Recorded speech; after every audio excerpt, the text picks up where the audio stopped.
Salam kasih, salam jumpa kembali dengan kami Majelis Gereja HKBP Parung Panjang. Saudara yang terkasih dalam Yesus Kristus, ada 3 hal yang akan dihadapi oleh seseorang dalam hidupnya. Yang pertama adalah ilmu, wawasan yang dia peroleh selama hidup ini. Yang kedua adalah yang namanya iman, mempercayai akan segala sesuatu berdasar keyakinannya dengan Tuhan. Yang ketiga adalah yang akan dihadapinya, yang diterima dalam hidupnya adalah penderitaan, tantangan dan cobaan, rintangan di tengah-tengah kehidupan ini. Yang menjadi persoalan adalah ketika penderitaan datang, apa yang dipakai oleh seseorang untuk menghadapinya. Karena jika dipakai ilmu, banyak orang-orang pintar yang tidak bisa menghadapi persoalan hidupnya menjadi putus asa dan bahkan bunuh diri. Oleh sebab itu, kita pasti semua menerima yang namanya ilmu, kepintaran. Tetapi untuk hal menghadapi yang namanya pencobaan, penderitaan, tantangan, perlu ada yang namanya iman kepada Tuhan, sehingga kita dikuatkan. Berdasarkan itulah kami membuat renungan yang akan menguatkan saudara untuk menghadapi setiap persoalan-persoalan. Dan biarlah melalui renungan ini saudara boleh menemukan jawaban-jawaban yang Tuhan berikan kepada saudara menghadapi setiap persoalan-persoalan kehidupan. Selamat menikmati renungan yang disampaikan oleh majelis gereja ini, dan biar renungan ini menjadi berkat bagi kita, bagi gereja kita juga. Amin.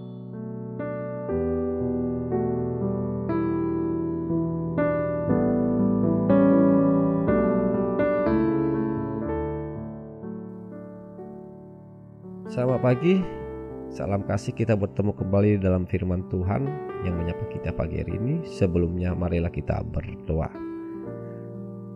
Terima kasih Tuhan atas anugerah hari yang baru yang Tuhan berikan kepada kami, dan biarlah kami boleh menjalaninya dengan firman Tuhan yang akan mengajari dan menuntun kami menjalani aktivitas kami pada pagi hari ini. Berfirmanlah Tuhan, kami telah siap sedia untuk mendengar. Amin. Saudara yang terkasih, firman Tuhan yang menyapa kita pada pagi hari ini tertulis dalam Roma 8 ayatnya yang ke-14. Demikianlah firman Tuhan. Semua orang yang dipimpin Roh Allah adalah anak Allah. Sekali lagi, semua orang yang dipimpin Roh Allah adalah anak Allah. Demikianlah firman Tuhan. Saudara yang terkasih, firman Tuhan yang menyapa kita saat ini dengan sangat lantang dan sangat jelas bahwa kita diangkat menjadi anak-anak Allah melalui Roh Allah atau diperbedia atau Roh Kudus, sehingga kita dipindahkan dan menjadi anak-anak Allah. Proses yang namanya anak Allah ini dalam istilah Romawi sering dikatakan yaitu patrio potestas atau kekuasaan seorang Allah, di mana sistem ini sering dipakai oleh orang Romawi, di mana orang lain dalam rumahnya bisa dianggap menjadi seorang anak asal mengawali atau memakai sistem yang namanya tadi patrio potestas. Dalam proses patrio potestas ini, di mana dituntut suatu pengangkatan yang berat, suatu pengangkatan yang sulit, dan juga harus menghadapi beberapa tantangan. Tetapi yang menarik, setelah mereka berhasil melalui suatu proses yang sangat berat dan sangat sulit ini, mereka akan mendapat yang namanya status sebagai anak sah walaupun diangkat. Sehingga dalam halnya dia juga bisa menerima yang namanya harta dari ayah yang mengangkatnya. Sama halnya dengan orang Batak, ketika mengain atau mengangkat seorang anak, memang harus ada suatu proses-proses yang harus dilalui. Dan ketika dia sudah diangkat menjadi anak, dia boleh menerima harta dari ayah angkatnya. Dan biasanya yang kedua hampir sama dengan orang Batak juga, dalam proses patrio potestas ini akan ada yang namanya saksi yang meneguhkan pengangkatannya. Dalam Romawi sering dipanggil seseorang yang menjadi penguatan bahwa dia telah menjadi anak bagi suatu keluarga. Begitu juga orang Batak juga akan dipanggil tulang dengan tubuh sebagai bentuk kekuatan.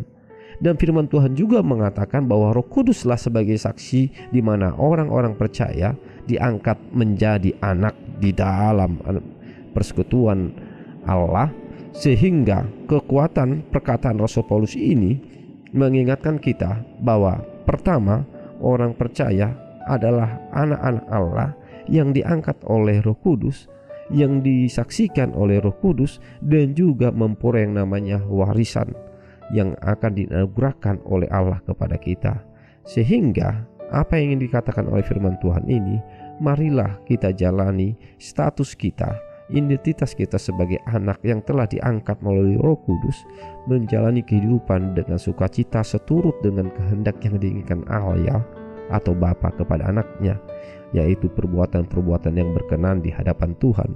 Yang kedua, kita meyakini bahwa kitalah pewaris kerajaan Allah yang memperoleh warisan dari Allah sebagai bentuk suatu hak atau pajambaran atau jambar seseorang yang tidak bisa dilepas, tetapi akan diterima ketika dia benar-benar menjiwai apa yang namanya warisannya itu tersebut.